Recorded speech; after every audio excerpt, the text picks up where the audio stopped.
Okay. All right, great. Well, hello, everyone. Thank you for joining us again this week. This is Elizabeth and Jeff Vaudrey, the owners of Tipple's Beers and Wines in Gainesville, Florida. And this week's virtual wine tasting is actually one of my favorite wines at the store. You know, it's a great combination of flavor, story, price point. It's just got it all going for it. So we're drinking the Bodega Norton. Let's pop the slide up, please. Okay. As we discussed last week. So we're having the Bodega Norton Privada Red Blend from Mendoza, Argentina. This guy pulls in amazing ratings on a regular basis, 90 plus a year and year after year after year. It's a great red. Food pairings for this guy is a fairly robust red. Blue cheeseburgers, lamb chops, sausage and mushroom stuffed peppers, which sounds pretty awesome. It does. And we just had dinner. It still sounds really good. We actually had an appropriate dinner tonight. We did. We planned it this week, actually. Let's jump back to us real quick. Okay. So we had it with pot roast. So, which worked really nicely. Yeah, we're doing smoked sausage stuffed peppers. So trying to go all in on that one. Yeah, that's awesome. That's great. All right. Well, if you have not already done so, let's pour some glasses. Look at that color. There you go. Thank you. You're welcome.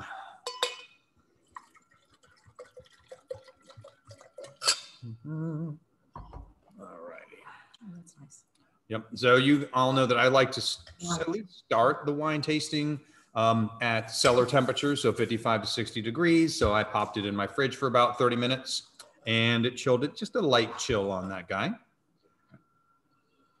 This is, as I mentioned, a red blend. It is Malbec, Cabernet Sauvignon, and Merlot. 40% Malbec, 30% of the other two.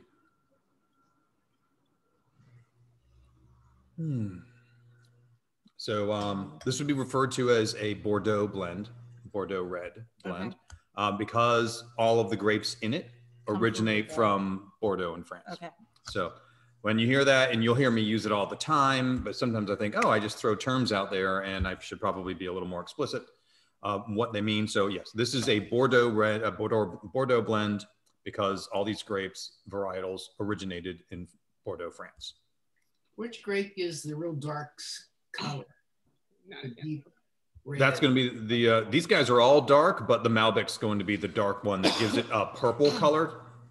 So the Cabernet Sauvignon and the Merlot are going to be very similarly dark red garnet colors, but that purple inkiness comes from the Malbec. Yeah. No seeing through this one. No. No, you can't. You're not. I'm not reading this page through my wine this week. Nope. But that one was appropriate for that. That was the Pinot, right? That we could see through. Okay. Absolutely. Oh yeah. So, and this will open up and change a bit as we're tasting through.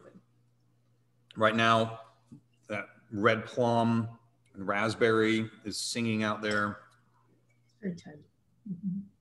It should deepen and darken. It should get a little more, black right cherry. Now it tastes like fruit forward to me. Is that right? Okay. And as a new world wine, I would expect it to stay fruit forward. Okay. Those other flavors will gain. They'll gain prominence. We should start to get some a little coffee bean, espresso bean thing going on. Some chocolate will definitely develop. There's no way that's not going to develop as we're drinking this. Yeah, I was thinking, a little bit of coffee, maybe a little bit of tobacco or some smoky characteristics to it. Not like super, super strong, but like, not really in the nose, but like maybe in the taste a little bit. I can go there. How long has yours been open? About 40 minutes. Okay. Yeah, ours has only been about 5. Right. So ours. Yeah, ours will evolve more because I'm not getting. I haven't really had much yet. I did open it a little, like 7:30. Right now, some of that, which I know will turn into a bit more of that as it becomes richer, is to me expressing itself as graphite. Oh, sure. A little bit of that graphite quality, type. and that would come from the cab. Okay. And it's and actually, as far as the winemaking process, just a quick observation on here, not tremendous amounts of new oak on this guy. It's not full of vanilla and dill in that kind of, it's more spicy. So that indicates a more neutral oak, little oak. I'm definitely not getting the vanilla. I'm getting a hint of the spice. I get the spice for sure, but my heart's happy back to the dark, bold red. It is. It's a dark beastie. Definitely almost, you know, because it's kind of a baking spices quality. So almost a stewed plum kind of thing going on. I enjoy this much better than last week already, Jeff. Oh, yeah. Good. Well, I'm glad you're liking it. We're converting him. You're converting him, I know. Yeah, but last week's wine was good. I liked it. I'm glad you liked it. Yeah. I know I slept through the wine tasting, but I drank the rest of it the next day. We were wondering where you were. Yeah, we missed you. Thank you for the masks, by the way. Oh, you're welcome. Wear them in good health. Yeah. I am, and I feel very secure with them. So Good. So nice tannins on this guy, which is one of my favorite parts about this because it is big fruit as it goes in, but it finishes nice and dry, and the tannins prickle across the palate and kind of make you salivate and get you ready for that next sip. Oh yeah, definitely. Right. Yeah. And the thing is, there's a nice level of acidity in here. I mean, this is not coming across as dried fruit. You know, it's not pruny or, you know, that kind of thing. It is much more of, or dates. It can come across that when you have the overripe kind of thing, kind of fruit. This is fresher. This is a fresh fruit, nice acidity, you know, expression on these guys. And we'll get into why that is. Okay. It does stay nice and fresh. Should I share? Sure. And by the way, the vines in this guy, which is kind of cool, the vines in these guys are from 50 to 90 years old. Oh, really? So this is some of the oldest vines that they've had in there in the winery. And the name Privada comes. This used to be the origin of this wine was the private blend of the Norton family that they used to make and keep for themselves in their company when they came over, and now they're making it and sharing it. So that's where the name comes from. Let's jump on over and see where this delightful wine came from and enjoy sipping as it evolves in our glasses. There you go. All right, so here we are, down to South America, down to Argentina. We are in Mendoza, and we're toward this line right here, which we'll get a better view in a minute. I don't know why I'm even messing with this. You'll see it closer up. But we're drinking from right in this area of Mendoza within Argentina. So this winery, by the way, celebrated in 2020 its 125th birthday anniversary. Yes. So in 1885, the Argentinians completed the connection by train of Buenos Aires to the Mendoza area. So within 10 years, that's when Bodega Norton was started. Let's jump in here. So here we have a nice closer view. Here's Mendoza again. And this area, the Luján, is the area that specifically that we're enjoying tonight. And you see this ridge here, these are the Andes Mountains, and there's Chile on the other side there. And you see, it's interesting, when we were talking about Uruguay, and I was saying how it had a maritime influence, and you can see that here, it's all about the mountains, and that far inland, you're not getting any maritime influence on these wines. So here we go. All right, so here's a great picture of what Mendoza is like. Arid and high altitude, very, very little rain at all because of the Andes Mountains. They block it, so this is the dry side. And these vineyards are all roughly 3,000 feet above sea level. So high altitude, low moisture. There's another great shot. Because there's almost no rain there, they have to irrigate themselves But what this also does allow them to do is have complete control over, almost complete control at any rate, over how much water the vines are getting and when they're getting the water. So they don't really have to worry about a late season rain unexpectedly diluting the quality of their grapes. Porous, dry, low nutrient soil. Basically, it has sand or rocks on top, and then below that, it has a high mineral content clay, which we've been seeing a lot of places time and time again, where you get that nice high mineral content from the clay presence in there, and it adds character to your wines. Let me see where I am here. We're going to get to those. So the growing season here is they still hit about 90 degrees, even though they're this high up toward the mountains. They get about 90-degree days and going down into low 60s at night. It cools down very quickly. We'll delve a little bit into the grapes that are in here. This is from our good friends at Wine Folly. I can't say enough about them and their educational materials. Wine Folly is amazing. And I appreciate being able to use their items here. So here we have the Malbec grape, deep purple color. It mentions it even right here. And this is kind of the spectrum of flavors you can expect to see in there. Definitely blackberries and plums. I mean, right now, like I was saying on this guy with this altitude, higher altitude and nice dryness, I'm going raspberry and black cherry right now. I get a cherry. I got cherry when I first opened. Like I opened it, kind of switched it, took a sip, then kind of let it just sit in the fridge for, again, about 30 minutes or so. Right. I got cherry at the very beginning, and now it's like basically going exactly down that gradient there of the longer it's open, the further down it goes, where I'm like, oh yeah, no, it's raspberry. And now I'm like, maybe it's more like a dark, black cherry and plum or something like that. Right. Yeah, I think that's a great observation, and it definitely is something that I would expect.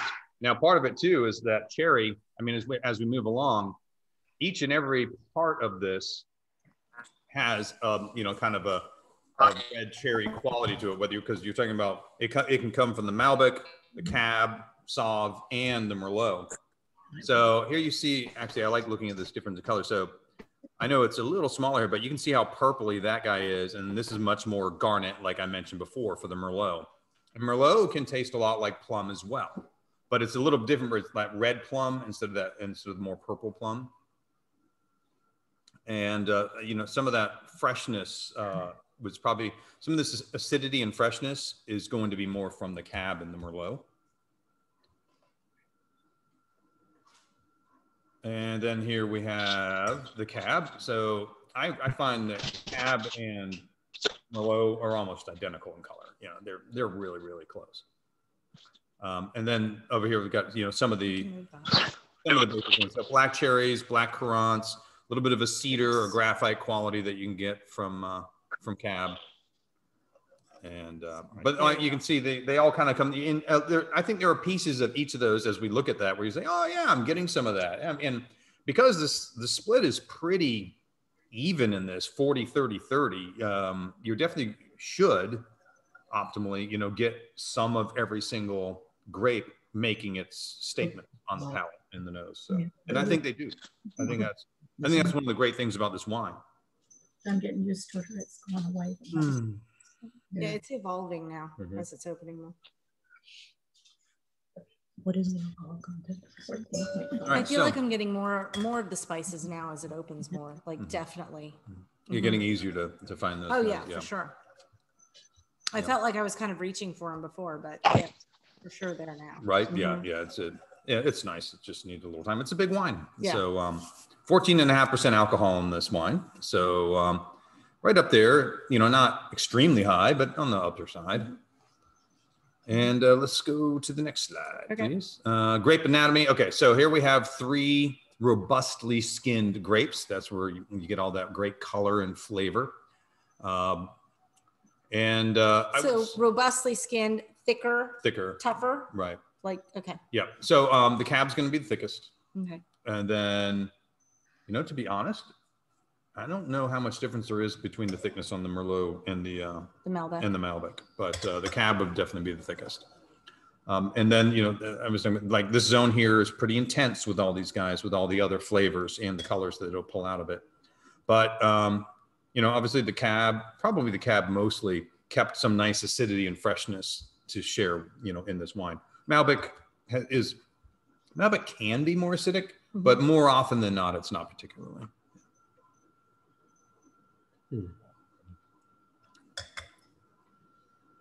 Excuse me while I enjoy my sip here. Really do enjoy those tannins too. Great. All right, so Bodega Norton, like I said, 125 years young, and founded by Edmund Norton. It is no longer family owned. It actually is owned by the Swarovski Crystal family. Really? Yes. That was kind of interesting. That's very interesting. Yep. This is Bodega Norton. So you can see all those representative pictures. Yeah, it's just gorgeous there. Very high altitude. The current winemaker is David Bonomi. He's been rated one of the top 10 winemakers of South America by Decanter Magazine. He makes a great spread of wine. So you said it's no longer family owned. No. So when it became no longer family owned, that's when they released the Privada, or was it while it was still? Because you said that was their private stash for a while. Yeah. Okay. Yeah, I do know that it was inspired by, and that's where the name comes from. Okay.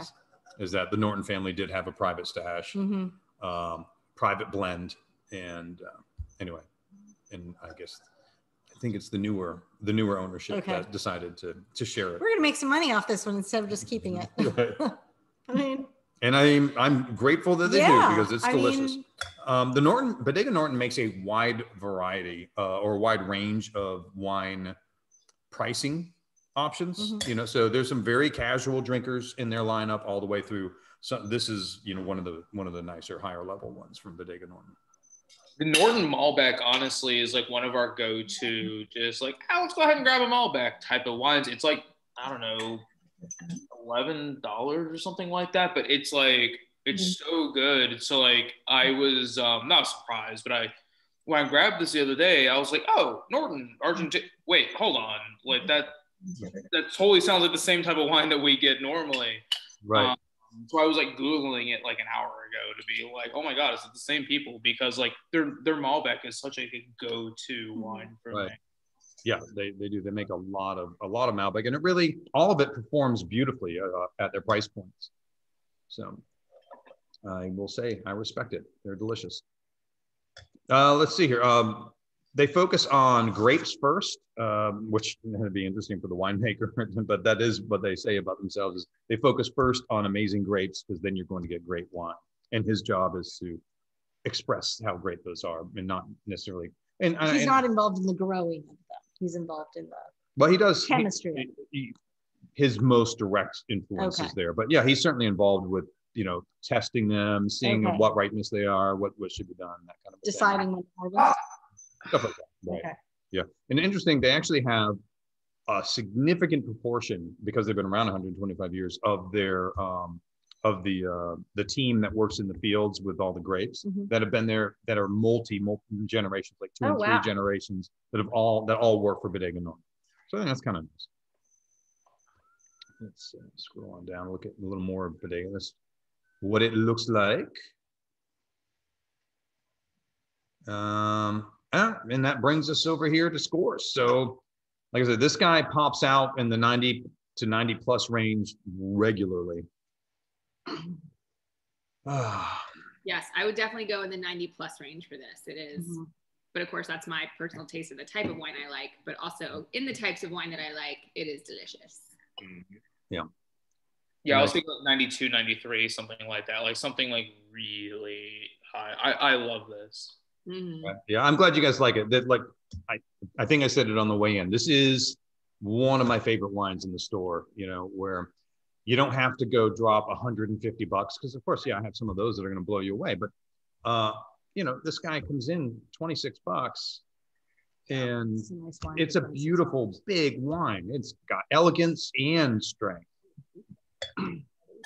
And I've always been a huge fan of this one. I think it's terrific. So I would easily put this guy 92. Yeah. I'd say to me, it's kind of a no-brainer.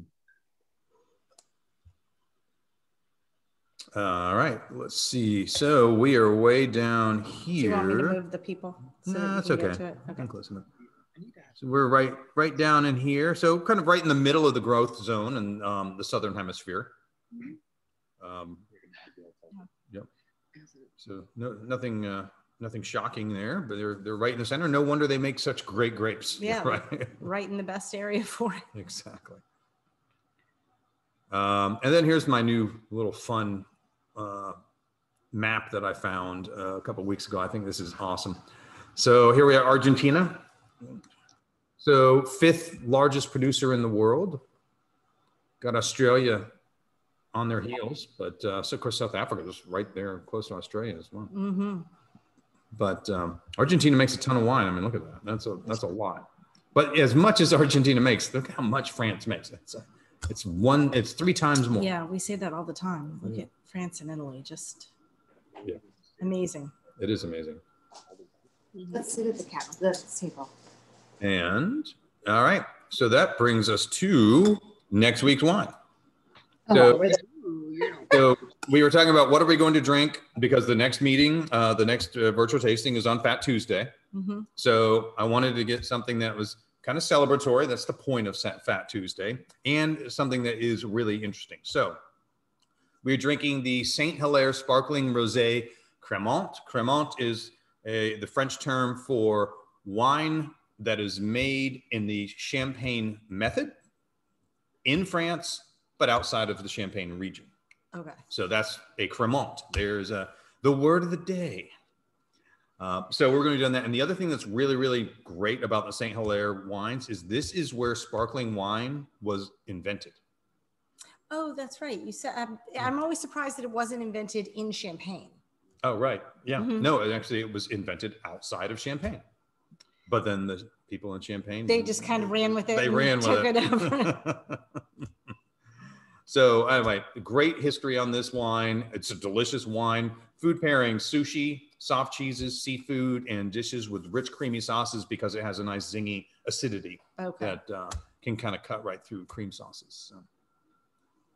All right. So I hope you guys will enjoy that wine with us next week on Fat Tuesday. Jump back to us now. Sure. Great. And here we are. That's our show. Well, wait. I mean, we could talk a little bit more about this. Yeah. I'm just saying, but that's the main part. Jeff, I have a question, not specifically about this wine, but you mentioned that Norton has like the people who like pick the grapes and stuff have been with them for generations and stuff like that. What do companies, wineries traditionally do for that? Do they just hire out per season? Does it depend on like the region?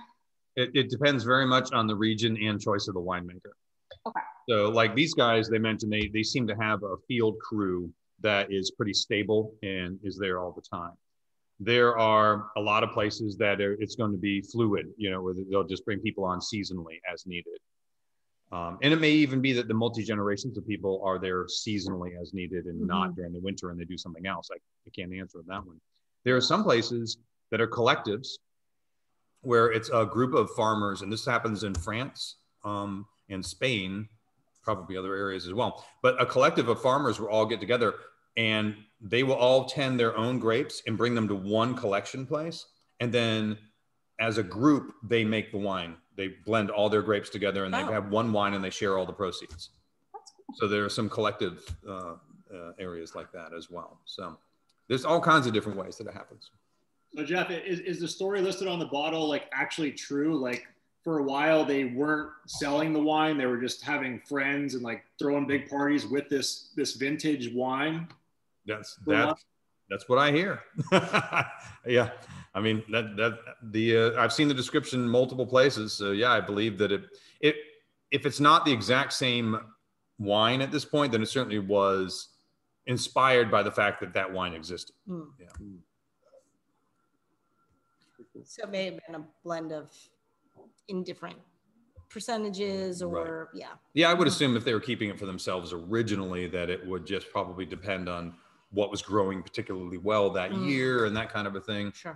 So, yeah. Any other questions, comments about this one? I would say, okay, so if we started this, last April? Yes. So it's almost been a year. February, so 10 months. So of 40 wines we've tried ish, I would say top 5. Like, I love it. It's just my style without being too bold. There are some, like, there was a South African red that, like, I loved, but I wouldn't be like, oh, I'm just going to pick that up for a random dinner. Like, it was like a specific, you would have to want that wine to have it. Even though it's my style, it's not like I'm going to keep that in the house. Like, I would keep this in the house to finish my work day and be like, whoa, that was a day, and I'm going to have a good bottle, glass of wine. Bottle, glass. Yeah, I agree with you. I'm glad you like it so much. I'm sorry. The French one that was one of the ones that Jake had. It's one of the ones we had in December toward the end of last year. The Mas Damas. Yes, that one. That one I got I have like 2 bottles of it sitting over there because I was like, this is the best thing I've had this year. I think this might be second though. Like, this is, I legitimately love this. I'm glad. Oh, thanks. I'm glad. And I know a lot of you guys really loved the Decoy Limited Cab as well. Yeah. That was a big favorite. I just stumbled across a bottle of that the other day that I didn't know I had. That's a nice surprise. I'll tell you, Chris was. I don't have.